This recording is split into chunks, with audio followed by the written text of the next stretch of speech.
Katie with us from Midcoast Family Services, and she'll be doing the presentation. All right. Hi, guys. My name is Katie. I work for Midcoast Family Services in the youth department.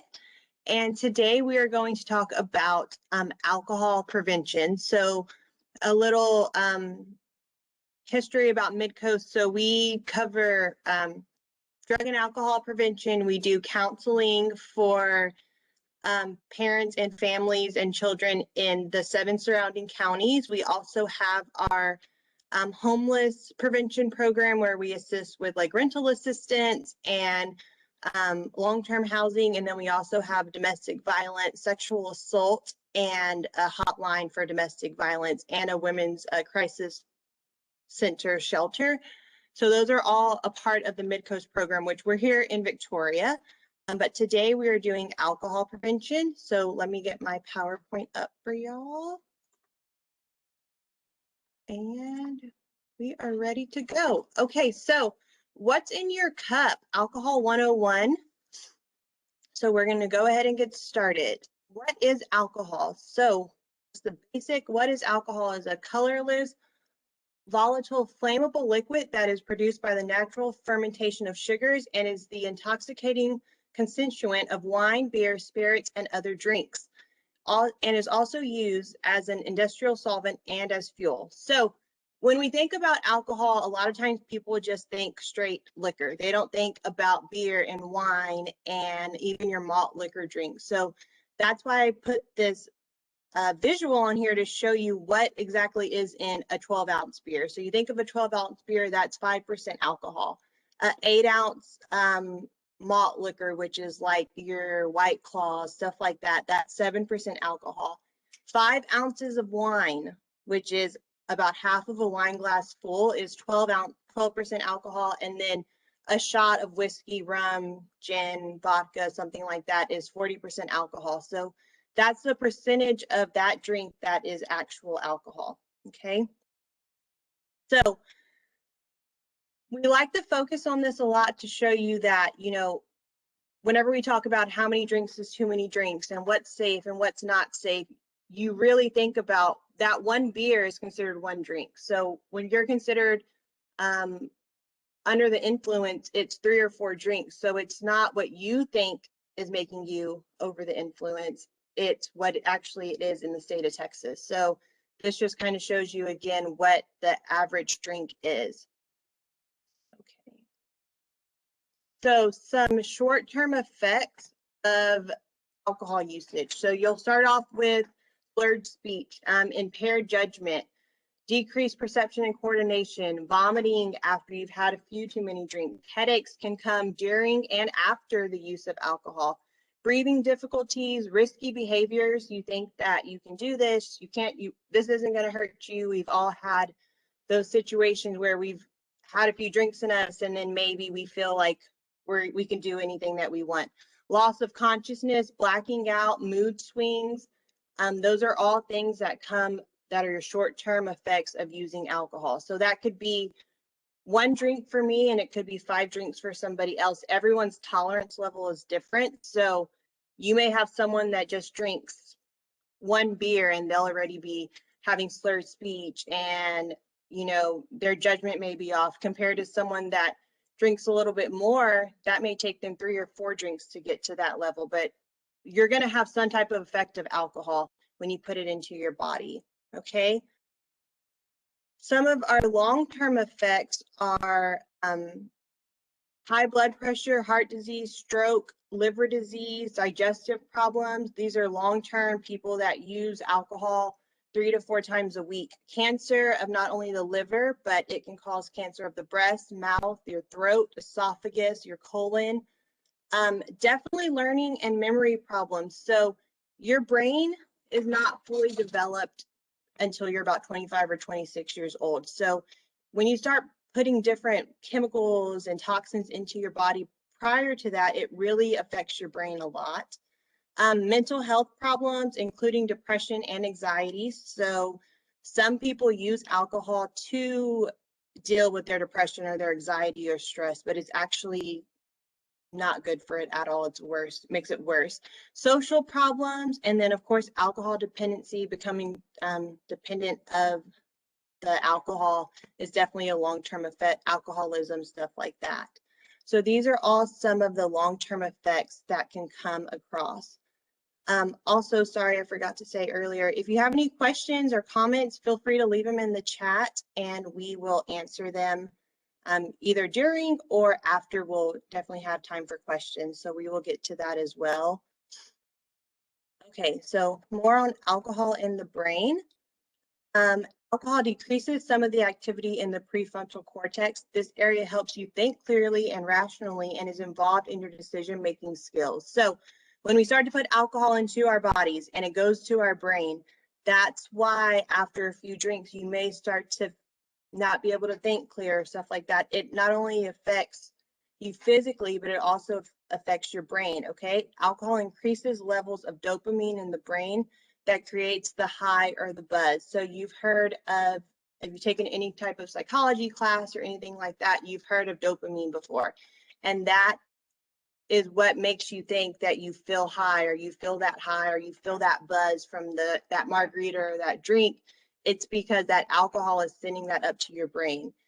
And then norepinephrine is also elevated, which leads to an increase in arousal and excitement, and lowers your inhibitions and increase impulsivity. So that's your brain. So not only the short-term effects, but it also affects your brain and how you think and how you act and how you feel. So that's why when you've had a few drinks in you and you're ready to go dance and ready to go, you know, you get out of your comfort zone, it's because your brain is getting fogged up with all this alcohol and it doesn't know how to act. So that's why you feel more comfortable doing this or doing that, which if you were completely sober, would you still act that same way or feel the same way? Okay. Then alcohol reduces the functions of the behavioral inhibitory centers in the brain. How you process information is delayed and makes it harder for you to determine what you are feeling and makes you less likely to think through potential consequences. So that one ties a lot into your delayed reactions, drinking and driving, stuff like that. You hear people say that when people get in accidents from drinking and driving, that they don't really realize what's happening. It kind of happens in slow motion. You know, you hear things like that. That's what they mean, is because your brain cannot really focus on what's currently happening at that moment because it takes them so long to process what's going on. Okay. So other areas of the body affected. So of course your liver, which is one of our main organs, is definitely affected. Digestive system, your pancreas, your heart, your bones. I mean, it affects all of our bodies. So we automatically just think of the liver whenever you think of alcoholism and alcoholics and stuff like that. But it actually can affect so much more of our bodies. And that's why it's so important for us to make sure that we are not abusing alcohol and what is abuse really to alcohol. So your bladder, kidneys, bloodstream, I mean, it's all very much affected by the use of alcohol. Okay. College and alcohol. So alcohol, illicit drugs, and tobacco use are more common among young adults than in any other age group, okay? About 2 out of 5 were binge alcohol users, and about 1 in 10 was a heavy alcohol user. 1 in 4 used an illicit drug in the last 30 days, and about 1 in 7 needed substance use treatment. So this is based off of an article from SAMHSA, which is the National Drug Institute, and this is from they did research at a college here in, I believe it was Harvard, and this is the information that they got from that. So this is going to show you that people that are using alcohol, they're also binge drinking, and then out of those people, they're also heavy alcohol usage, okay? Substance use and mental health among college students. So alcohol, illicit drugs, and tobacco use is more common among young adults than in any other age group. Substance misuse among college students reflects this broader prevalence, but has specific differences based on factors that include the college setting, culture, experience, and demographics. The most prominent feature of the college substance misuse is excessive drinking, with the highest rates occurring among a growing population of 18 to 22-year-olds who are full-time students. In addition to a long history of alcohol and marijuana use, increased misuse of medications has added a new dimension to college substance misuse. Substance misuse brings a variety of problems to the entire population of college students and presents difficult challenges for campus administrations and surrounding communities. Mental health issues among college students are also common. This trend reflects sources of stress that include individuals' characteristics and experiences such as family dysfunction, low tolerance for frustration, and weak interpersonal attachments, as well as the often overwhelming pressure of college life, the changing ethnic culture, and age composition of the student population. Okay, so why do y'all think people choose alcohol as their drug of choice in college? And you can put it in the chat, or you can say it out loud. Either one's fine. Why do you think they choose alcohol? Anybody?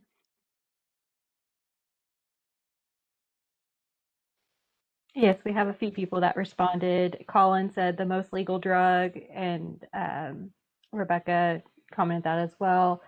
Another person said the easiest to get, trying to get rid of stress, turn to a stress reliever. Okay, sorry, I couldn't see my chat, but now I'm pulling it up. Okay, so just because it's legal, that's why, would y'all, most of y'all agree that that's why people use it the most? Like, you could walk into a Mexican restaurant and get a margarita, or you can walk into a local bar and get a drink, or walk into the local grocery store and get beer or wine and go home and, you know, drink it. So that's why. But also, I think I saw stress was on there. I'm trying to get my chat to come up. It like showed up real quick and then it went away. So would you say that, would y'all agree that alcohol is one of the leading drugs of choice in college, or do you think it's marijuana or another one? Weed, okay. Mr. Marrow says weed. Colin says yes. Alcohol, marijuana, okay. Alcohol. Okay, so, and you don't have to say it out loud, but just think about, have you personally ever used alcohol to be a stress reliever for yourself, or to get you to relax for a little bit, or do you know someone that uses it to relax or to chill, or when they had a long day at work, they want to come home and they want to drink a beer, or they want a glass of wine? A lot of people use alcohol for stress relief whenever it's actually doing the opposite for them. Okay, let me get back to my PowerPoint. Okay, so widespread and excessive drinking. Okay, so among the 18 to 22-year-old college age group, 3 in 5 full-time students, so 58%, reported current alcohol use in 2015, and 1/3, 37.9%, reported binge drinking. Binge drinking is when a man consumes 5 or more drinks on the same occasion, and a woman consumes 4 or more drinks on the same occasion. 1 in 8 full-time college students in 2015 was a heavy drinker, binge drinking on 5 or more days in a month. Okay, so when you think about a man consuming 5 or more drinks, that's only 5 beers, or that's 5 of those little liquor shots that I showed y'all on the first slide, or 5 glasses of wine. Okay, so that's considered binge drinking. So I don't know about y'all, but before I ever started working in this field, I thought binge drinking was like getting blacked out, passed out, you know, over the top drunk.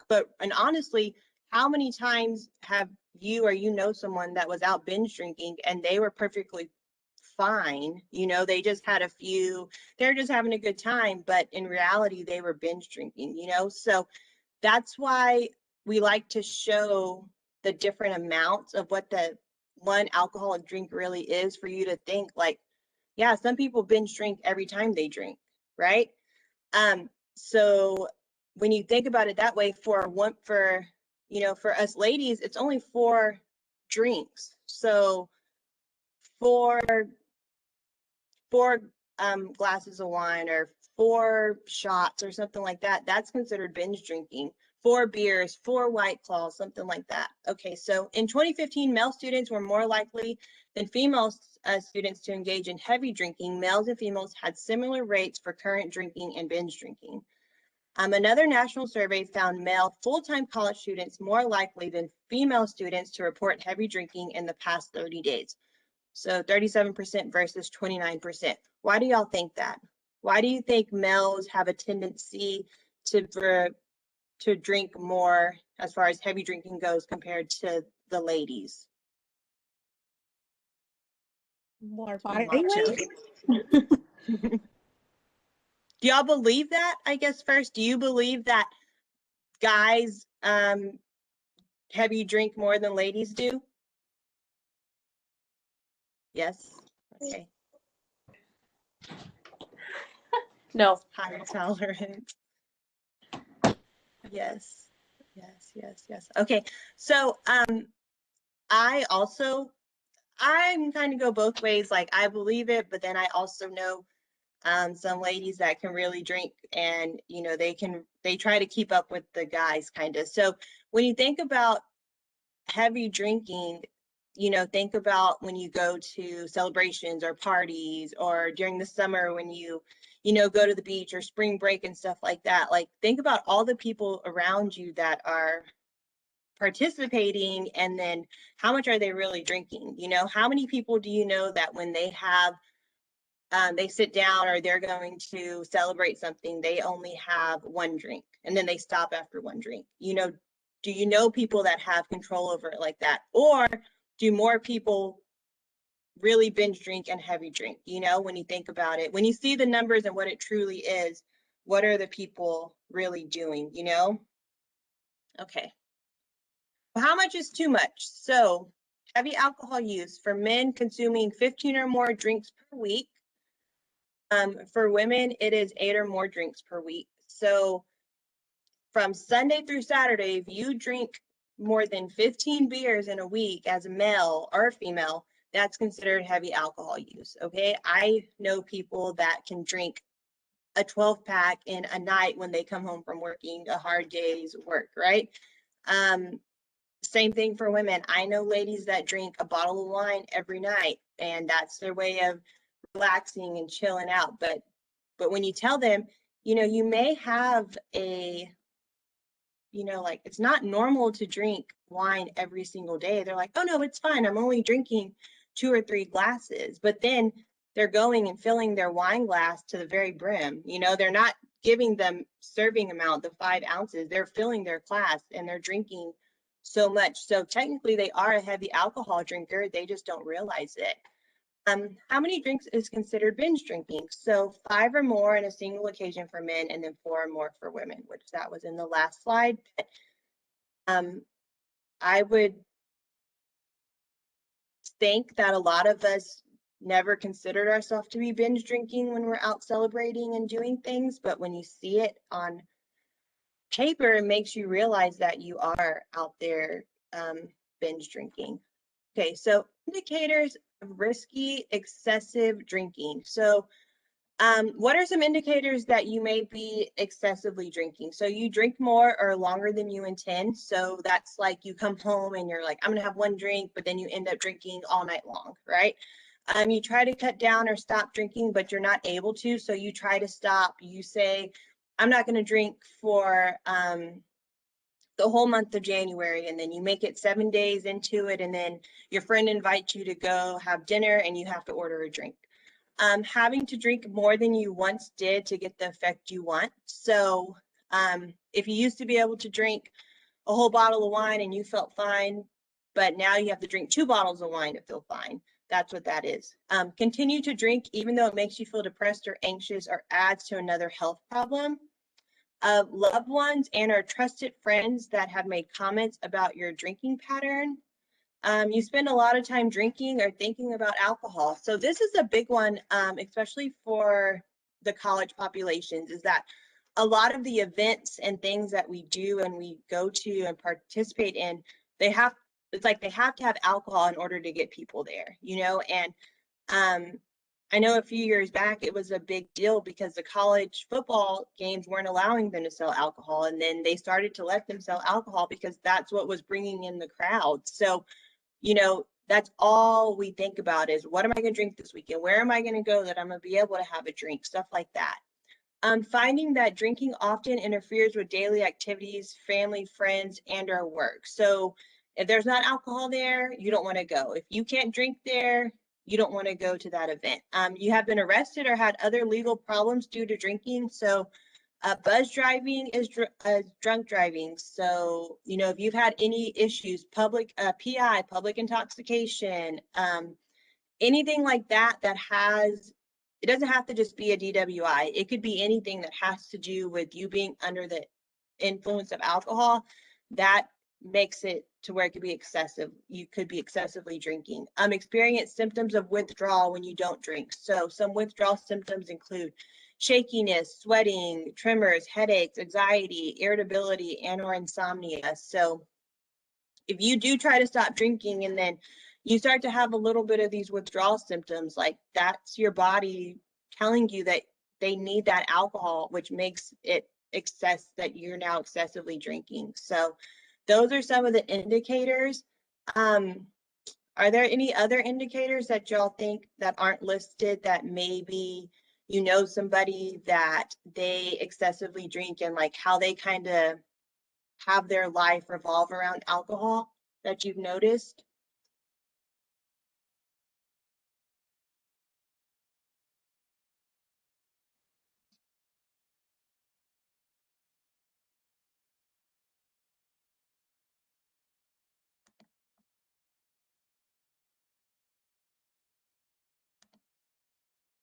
Is there anyone?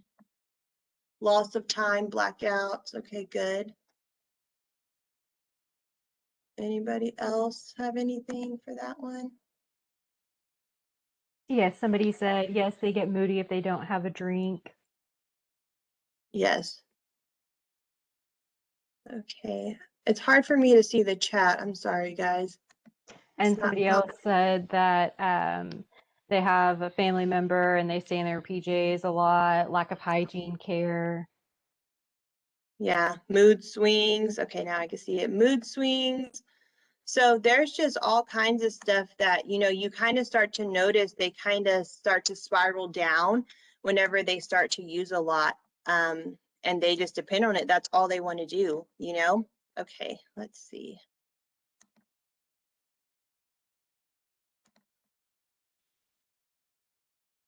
Okay, so tips to cut down on your drinking. So monitoring your alcohol use can help you prevent risky drinking. So set a daily and weekly drinking limit. Write down your limit and keep it with you. Or if you don't want to write it down, tell somebody, tell your partner, tell your best friend, tell your parent, tell whoever you feel comfortable telling, tell them, okay, this week I'm only going to drink 1 or 2 days. I'm not going to drink every day, so that someone else can hold you accountable for you trying to cut down on your drinking. Pace your drinking. Have no more than 1 standard drink per hour. So slow down. If you still feel the need to drink, slow down a little bit. Record how much you drink each day. So sometimes when we write things down and we see it on paper, we realize how much we're really using something. And that's the same thing I like for myself. I know like with spending money and like being on a budget, once I write it down and I really pay attention to it, I'm like, dang, I was really using a lot of money, or I was spending a lot of money. So writing it down and seeing it on paper really does work. Avoid situations and triggers that cause you to drink. So if you know that every time you go hang out with a certain person that they want you to just heavy drink, you know, drink as much as y'all can, stay up all night, you know, that is a trigger, and that's a situation that you know that's going to happen. So remove yourself from that situation, you know, make up an excuse, tell them that you know, you're doing something else, you have to study, there's something you need to do to where you're not just completely blowing them off, but you're trying to remove yourself from that situation before you get there. Ask a friend who does not drink to help you stay within your limits. So, you know, if you happen to have a friend that's sober or that, you know, doesn't use drugs or alcohol or anything like that, you know, those are good people to talk to because they're not going to try to peer pressure you to use. And then speak with your doctor and or seek treatment for your alcohol use. So, you know, a lot of times when we think about going to the doctor, you just think about like your physical health, like you hurt your, like your knee hurts or your leg hurts or your back hurts now, but you can talk to your doctors about any kind of drug or alcohol abuse, and they can help you along your journey to cut back. And they can also refer you over to different treatment centers, rather if it's local meetings and stuff we have here in Victoria, or if you need to go to outside treatment, they're able to help you with that kind of stuff. So talk to your doctor, talk to whoever you trust. If you feel that you have an issue, or if you have a loved one that you feel like, man, they're really kind of drinking a lot, you know, start to have those conversations, because sometimes, you know, drinking too much alcohol, we don't realize that it's too much if all the people we're around is doing the same thing. They're doing the same amount at the same time. Of course, no one's going to tell you that it's wrong or it's not good for you, but if you put yourself around people that are willing to help you slow down, then that's when you're going to start to see a change, okay? Any other tips y'all think that would help to cut down on your drinking that aren't listed? I mean, there's a ton, but if you have any, you can list them in the chat. I would love to see them. Yeah, somebody said record how they change when the alcohol is involved. Yes, yes, of course. That's always a good one, to pay attention how people notice.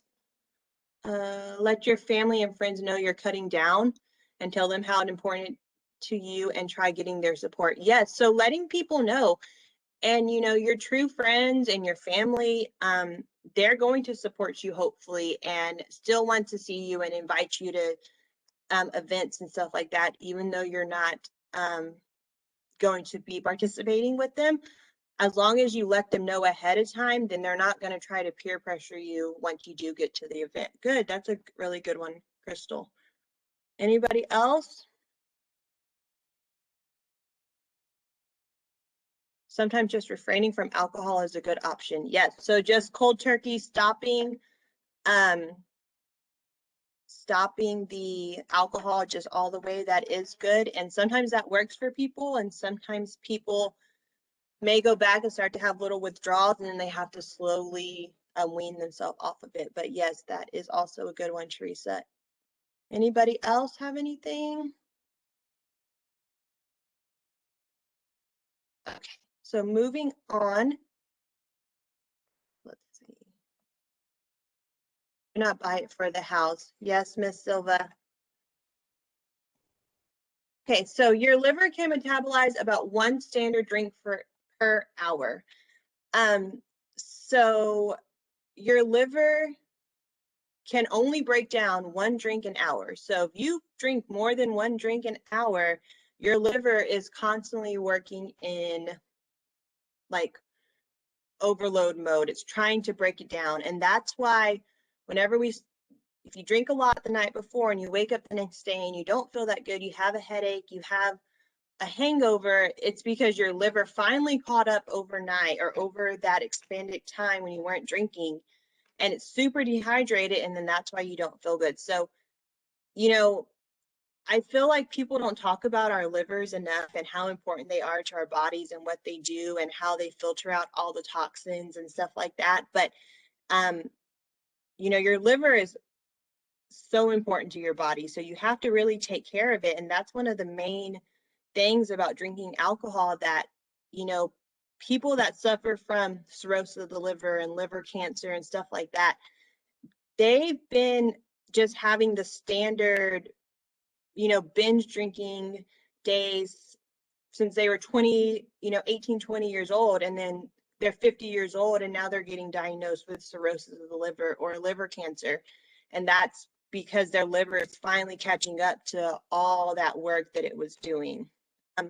Consuming 1 beverage per hour can lead to intoxication. So even if you just have one drink, you know, 1 glass of wine, 1 beer, that can still lead to intoxication depending on your tolerance level, you know? So it just depends on what your tolerance level is. Everyone's level is different. So we could be sitting drinking the same exact drink and we're going to have different effects from that. Okay, so the numbers.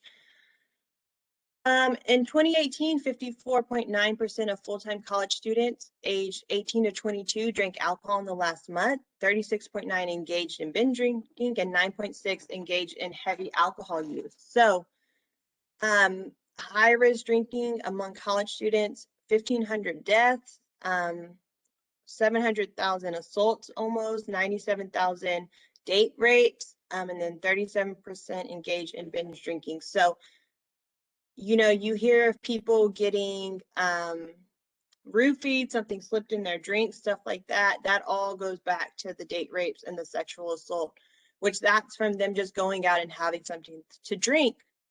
It ends up ending up something like that. They're just trying to go out, have a good time.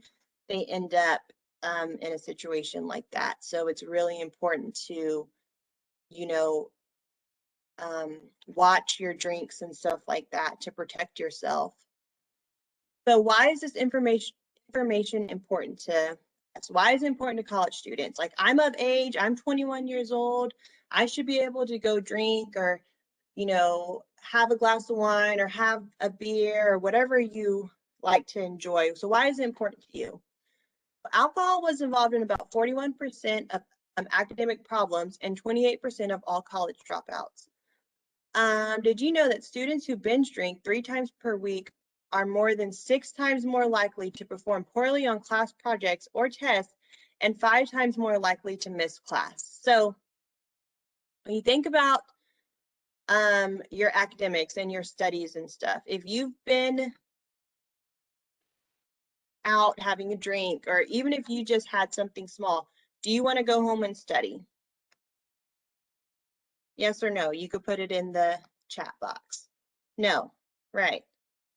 Even if you just have one drink, you don't have to be drunk or you don't have to be binge drinking. You can just have one drink. You go out to eat with your family and you order something to drink, and then you have to go home and study for your chemistry test tomorrow. Do you want to do that? No, because your brain is not fully functioning the way it should to make you want to study. So that's why you see a lot of students and college students drop out of school and take a semester off or get put on academic probation and stuff like that because they start off really, really well, and then they start to drink a little bit and they just, that turns into what they want to do. That's all they want to do. They think you can still go take the test and still make a good grade. You can still take the test the next day, but are you really going to do the best on your test, make the best possible grade that you can, you know? So that's why it's so important to not start if you don't already drink, but if you do, to really focus on when are you, you know, drinking the alcohol? How is it going to affect you tomorrow? How is it going to affect you tonight when you go home? You know, and is it really worth it? That's what you have to ask yourself. Like, me drinking this drink and failing my chemistry test, is it really worth me having to take chemistry again next semester? No, it's probably not. And you just have to kind of have those boundaries for yourself set up so that you know what you're capable of and what your body can handle or not, okay? So this is just a little quiz that I got from SAMHSA, so you don't have to share your answers, but you can either write them down, put them in your phone. It's only 3 questions, so even if you just want to keep it in your head, but just kind of answer these, and we'll have the results at the end. So how often do you have a drink containing alcohol? So A is never, B is monthly or less, C is 2 to 4 times a month, and D is 2 to 3 times a week, E 4 or more times a week. So that is any kind of drink that contains alcohol. So any kind of beer, liquor, wine, anything that includes alcohol, how many times do you have that in a month? So in the month of February, February is almost over. How many times have you had an alcoholic drink?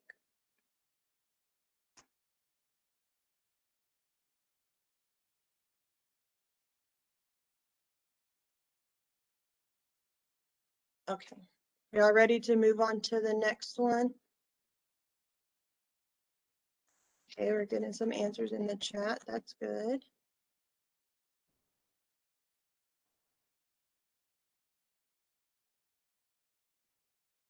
Okay, so question number 2.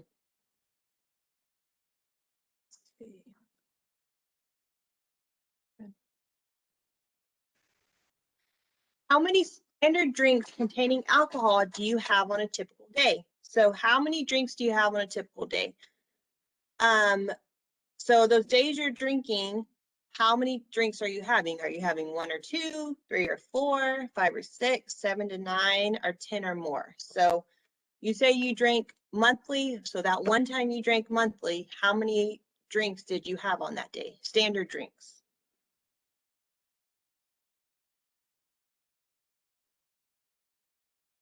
Okay, seeing some A's, so 1 to 2 drinks, okay. 0. Okay, where it says 3, that should be C. Sorry guys, that's a typo on my part.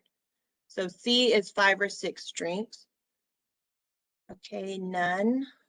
Got some nuns on there, which is good. 0, 0, 0, 0. Okay, so, okay, question 3, which this is the last one.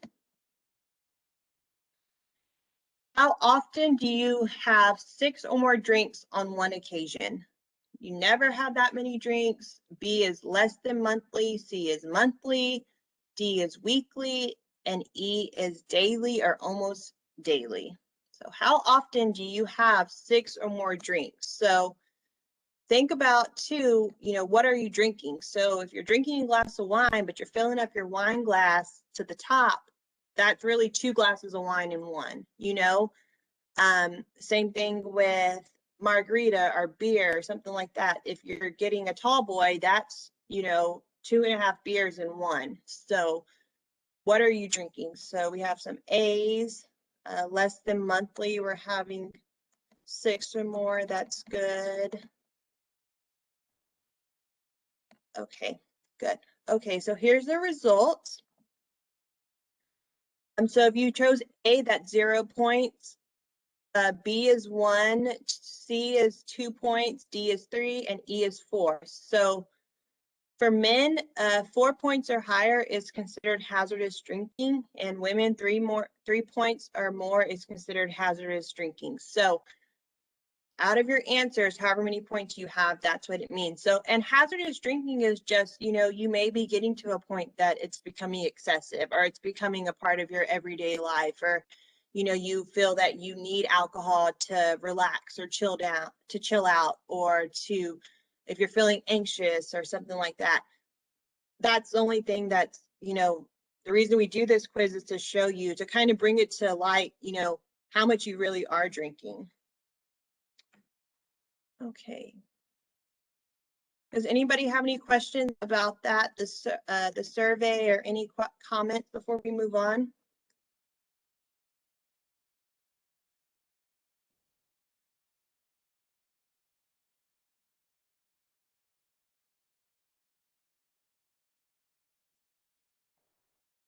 Okay. Okay, so Midcoast Family Services, this is just our information. So you can contact us. We are located downtown 111 South Liberty Street. That's also our website. And then we also have our hotline for domestic violence and sexual assault. So that's open 24/7. You can call, you can talk to somebody. They can help you get any services you need available. We also have our thrift stores that are, we have 2 thrift stores. One's downtown on Santa Rosa, and then we also have one on Sam Houston next to the El Rodeo restaurant. All of the purchases, all the money stays in our communities to help fund our different programs that we offer. If they take donations from 12 to 6 on those days, so if you have donations, you donate them. We also do vouchers for different people in the community, so that if they don't have the funds to shop at the store, but they need a jacket, their children need jackets, stuff like that, we just get that stuff straight from the store.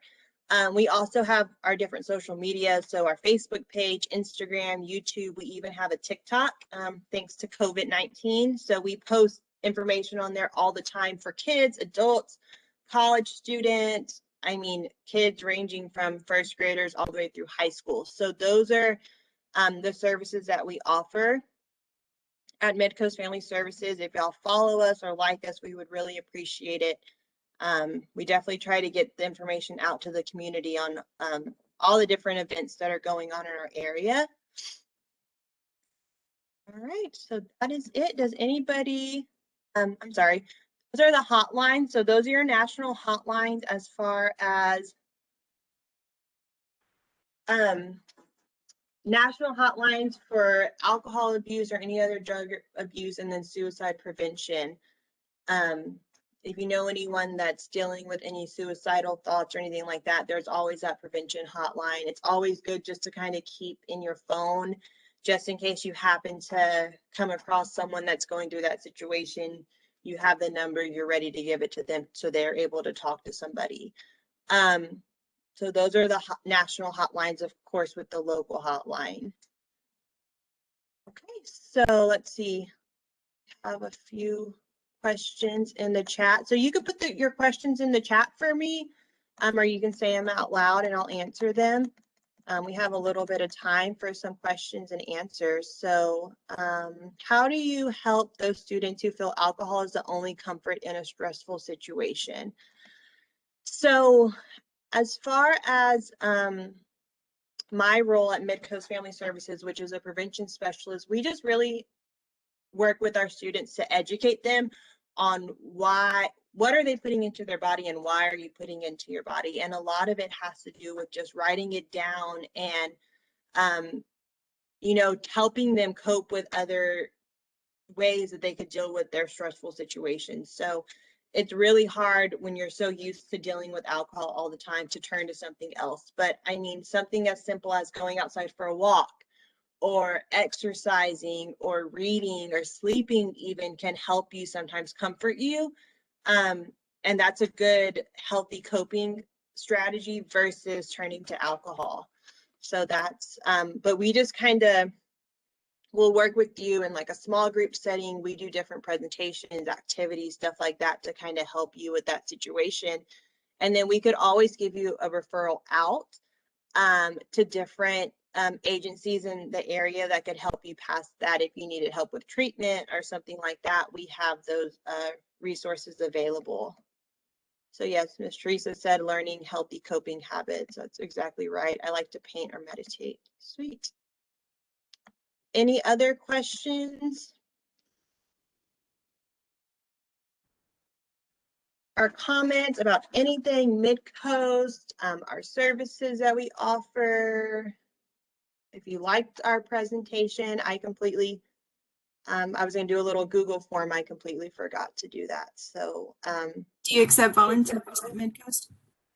we do accept volunteers. So if you go to the midcoastfamily.org, there is a application for volunteers. We are always accepting volunteers for our thrift store and the Women's Crisis Center. They accept volunteers. And you just have to do the application. It does require a background check, but after that, you're good to go. I think it's good for like at least a year. And you're able to go and volunteer and document your volunteer hours. We have a few people that volunteer throughout the year with us. Yes, ma'am. Do you think they would take teenage volunteers? My kids also like to volunteer. Yes, I'm not 100% sure. I know at one time we did, but I think it changed since then. But if you call up to the main office, our HR coordinator, she's the one that does all the volunteers. She would definitely know the answer to that. Yes, ma'am. Yeah, we, Thank you so much. no problem.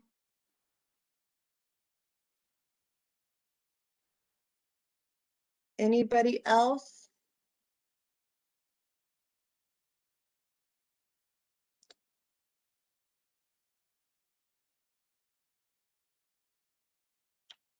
All right, guys. Well, thank y'all for getting on today. I hope y'all learned something new. We really appreciate this. We're going to be doing this type of series with just different topics that throughout throughout the next like 6 or 7 weeks this semester. So just get on. It's going to be around the same time, I believe. So we're going to cover marijuana, stress relief, healthy choices, healthy relationships, tobacco, vaping. So definitely get on. It's going to be a different presenter, and it's a lot of really great information we have available. And then I also did drop off some pamphlets to the counseling office on campus. So if you want to get some more reading material, or if you want to give it to a loved one or a friend just to kind of start getting them to think about some of these topics, those are also available in the counseling office. And feel free to reach out to us, call us, email us, and we'll definitely help in any way that we can. Which building is the counseling office in on campus? It's in the advising office, so behind like the welcome center. Yeah, so it's the Student Services building. It's building 8 on the map. Thank you. You're welcome. Okay, I'm going to stop recording.